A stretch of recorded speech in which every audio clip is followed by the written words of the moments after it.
What hope is there for ordinary people living through the apoplectic situation in Yemen, a country riven by war, famine, locusts and a plague of landmines? Yemen is believed to be the most mine-contaminated country in the world. There has been conflicts in Yemen for nearly 60 years, from 1962 to 83, and then various flare-ups from 1994 and finally now from March 2015, when the country was split by the Houthi militia, a Shia minority group also known as the Ali Ansala, backed by Iran. The Houthis hold the capital, Sana'a, and the northern part of Yemen, while the officially internationally recognised government supported by the Saudi coalition control Aden and the southern part of the country. The Houthis have acknowledged extensively using anti-personnel mines, anti-vehicle mines and improvised mines, which have led to heavy civilian casualties and hampered humanitarian aid relief. The US designated the Houthis a terrorist organisation under President Trump, but when US President Biden took over in January 2021, he announced the end of American support to offensive operations in Yemen. As the US and the UN try to broker a lasting peace deal, what's the chance of a mine-free Yemen for the next generation? In 2000, a landmine impact survey found landmine contamination in 18 of Yemen's 21 governorates, according to the Mine Action Review. Before the current conflict, life expectancy was 66 years old, so an entire generation has now lived through the horror of being surrounded by landmines. There is now the urgent need to establish a new baseline estimate of contamination. Without it, the level of support to clear mines and to support those at risk cannot be quantified. وقعت وإحنا ماشيين بين العربية في الطريق ماشيين في الطريق بعد الأجور ما كذ ذرأته الميليشيات الحوثية افتجر صاحب استشهد وأنا الحمد لله اسعفونا إخوان الأمالقة وباكوا بي المأذن والحمد لله بخير تمام. حياتي كانت قبل الحرب تمام والآن صبحت نكدة جدا. إيش المعاناة اللي تعانوها؟ نعاني من كل المعاناة. صباحا حياتنا نكدة جدا بعد ما خرجنا من المزارع أنا وبعد ما خرجنا من قريتنا ولا توفر تحريم ولا مياه ولا حاجة.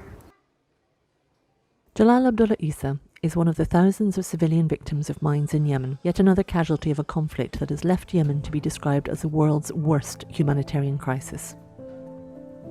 Experts believe that it will take more than 30 years to declare Yemen mine-free. Throughout the conflict, mines have been laid not just in battle zones but near hospitals, schools, local villages and in farmland, making it impossible for the Yemeni people to feed themselves, plant crops or make a living. A few organisations are actively mine hunting on the ground in Yemen. Matthew Smith of the Halo Trust, who is now based in Aden, and Usama Al-Ghosaibi of Project Masam describe the task ahead and the impact they are seeking to address. In areas that are highly contaminated of mines, life stops. You cannot go to school. The economy gets hurt. Businesses stops. Fishermen cannot fish. People cannot raise crops in their land because they're contaminated. It destroys the circulation of food. It destroys providing medicine. It destroys life completely. Around 24 million out of 30 million total population are in humanitarian need of some sort. That's 80% of the population. And about 50% of the population is in some form of acute humanitarian need. And that can be basic survival needs are not being met. So that's hunger and malnutrition. There are 10,000 fatality, amputation, and injury with mines in the past 3 years in Yemen that nobody talks about. There's hundreds and thousands of women, children, and old men who have suffered because of those mines. There's thousands and tens of thousands of people who have been displaced in Yemen because of those mines. جالس أنا في الدنين وعندما أجوا نزوح يعني أصبر عن نحن بعدين كان في حالة النزوح طلعونا على مجنونة هذه الصغيرة أبو 3 كفارة هي كان مع 8 أولادي اللي هون شلهم لغم بعدين طلعهم فوق بشجار بعضهم فوق بشجار بعضهم تحت بعدين حصل لها يعني كسرة في العمود أهم حاجة ولدتكم تمشي تأكل لعيالي ده المطلوب It must be like seeking a needle in a haystack. Where do you start to estimate the real number of mines currently laid in Yemen? Very limited shared information, the absence of maps outlining where mines have been laid in the past, and the vast territory makes it very challenging for demining teams to capture the extent of the issue. The conflict is still ongoing, and the Houthis are still laying mines in cleared areas. This recontamination forces the demining teams to restart their work from scratch. We are estimating, and other agencies are estimating, that there's been more than 1 million mines have been newly laid in Yemen. From our work in the past 2.5 years, the number of newly laid mines consists of 80 to 85% of everything we are finding. The Halo Trust and Project Masam need to train deminers to identify and clear a wide range of mines and unexploded cluster bombs. Many have been laid in civilian areas and don't follow military layout patterns either. We're now faced with an environment with a lot of conventional mines, those are the kind that are made in a factory that we might recognize from other countries historically and that we know very well at the technical level. There's also large amounts of IEDs, and they come in all sorts of shapes and sizes, and they present a real technical challenge. In other parts of the country, we'll in time be looking at cluster munitions. We can think of them as small bombs within a larger carrier, generally dropped from the air. They generally have quite a high failure rate, something like 10, 20, maybe even up to 30%. And then when we talk about grenades and rockets, we're talking in hundreds of thousands, millions of munitions, whether they have been fired and not functioned, whether they've been left on the battlefield, whether they are being stored in people's homes. Technological advancement has unfortunately led to the production of more powerful and destructive mines. Producers have also found a way around legislation that is currently breaching international law and harming civilians. Yemen have signed the Landmine Ban Treaty. But the Landmine Ban Treaty only talks about anti-personnel mines. They don't talk about anti-tank mines.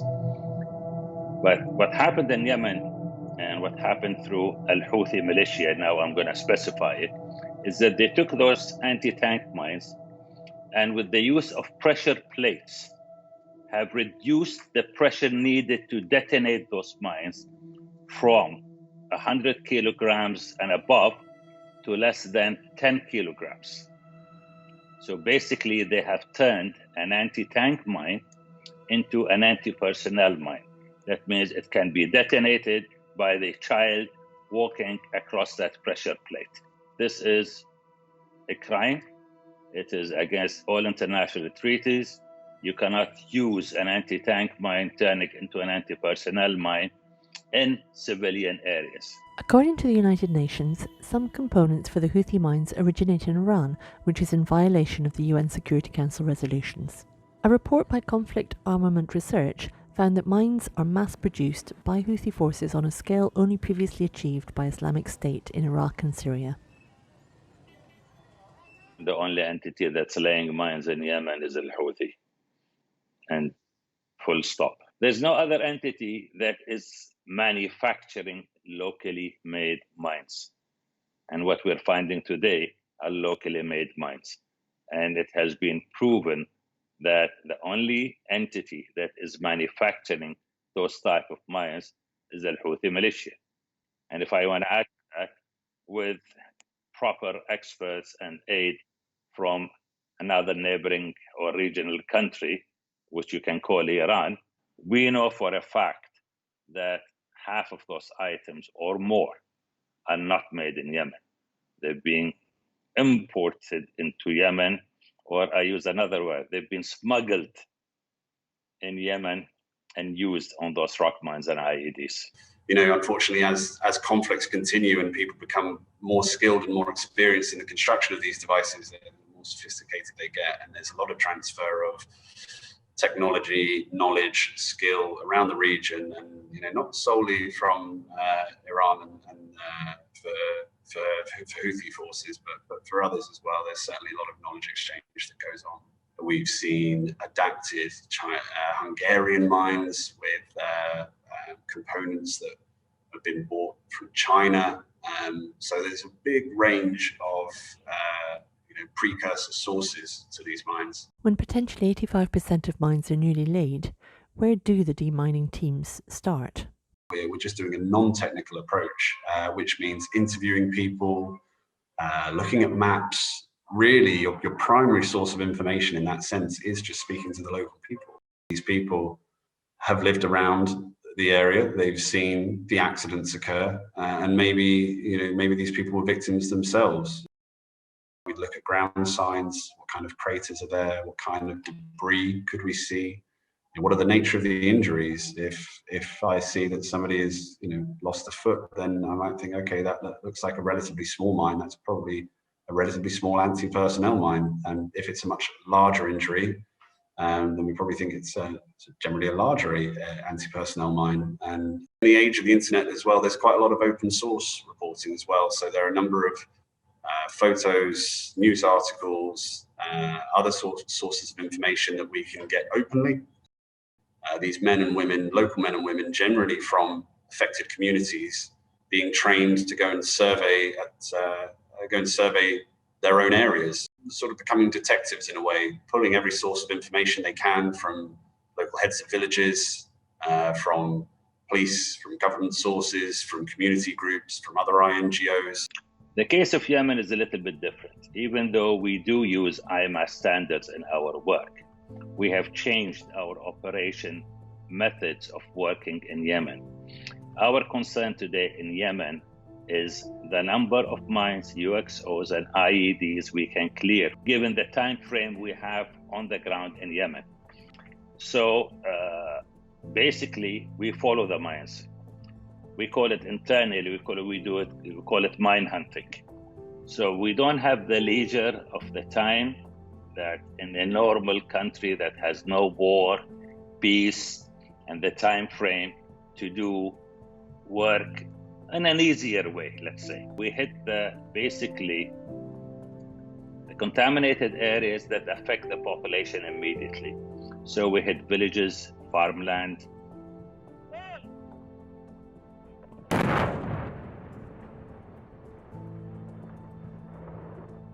In the past 2.5 years, we have cleared 2,976 anti-personnel mines.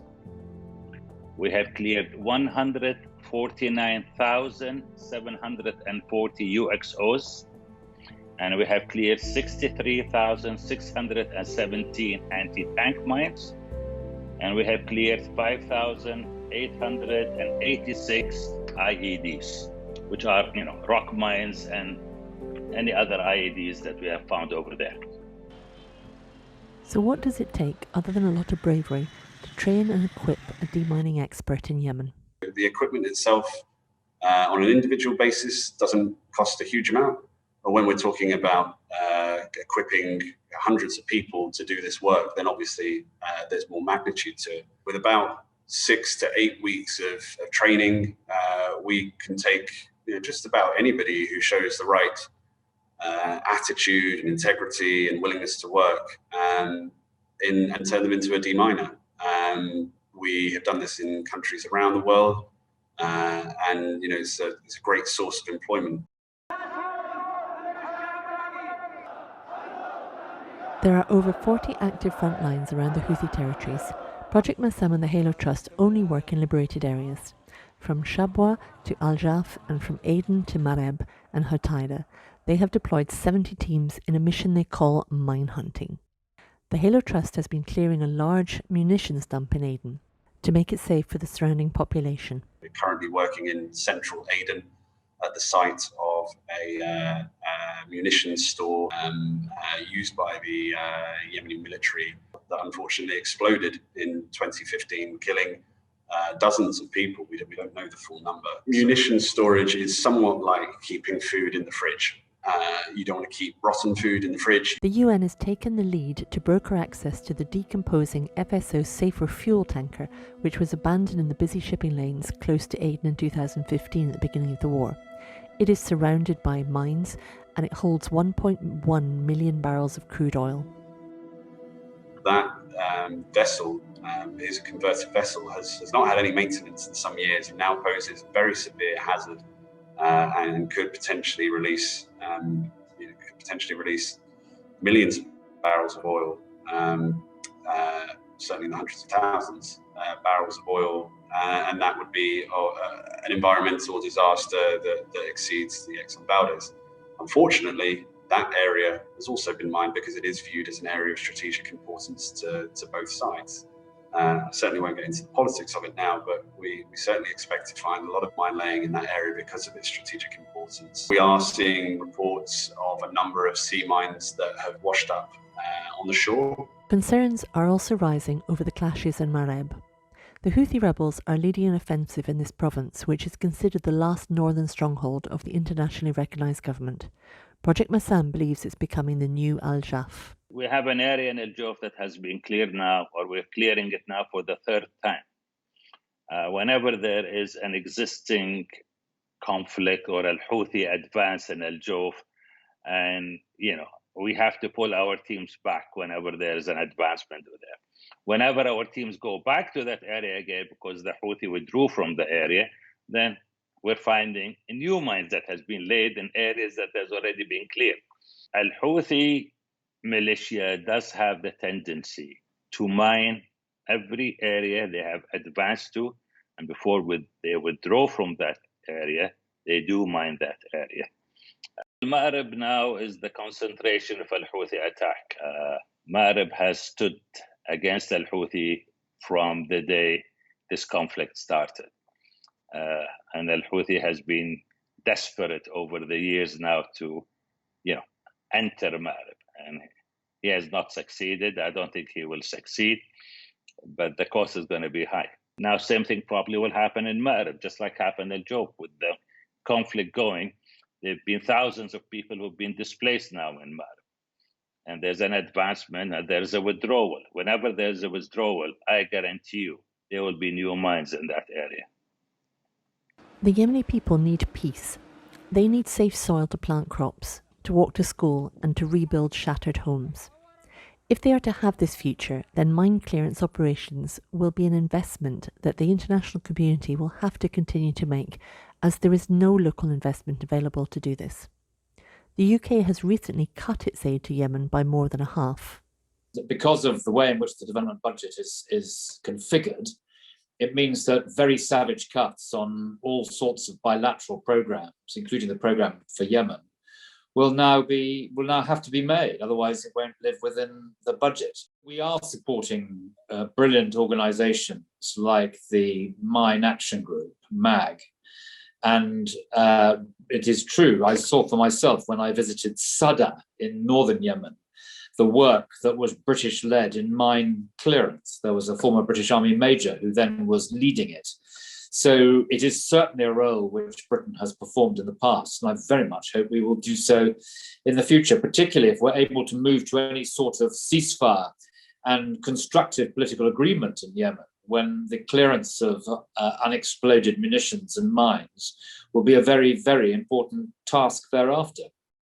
Have the international community force the Houthi militia to surrender the maps of where he has laid mines. We've proven now that international non-governmental organisations can do this work in this environment.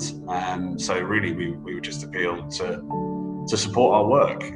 I lost 5 very good friends in Yemen. We had an IED planted in one of our vehicles. I lost 5 people that day. We know the risk of mine action. We know the risk in doing the work we do. But at the end, you are actually doing something good.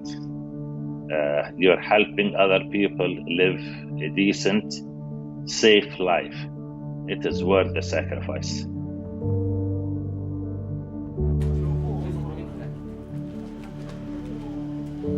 2021 is the International Year of Peace and Trust, and Yemen is the country in need of both. To give the next generation a future, please consider donating to the Halo Trust or the Masam Project to make a vital difference. There is not a price on the bravery of the people who risk their lives every day to make Yemen safe.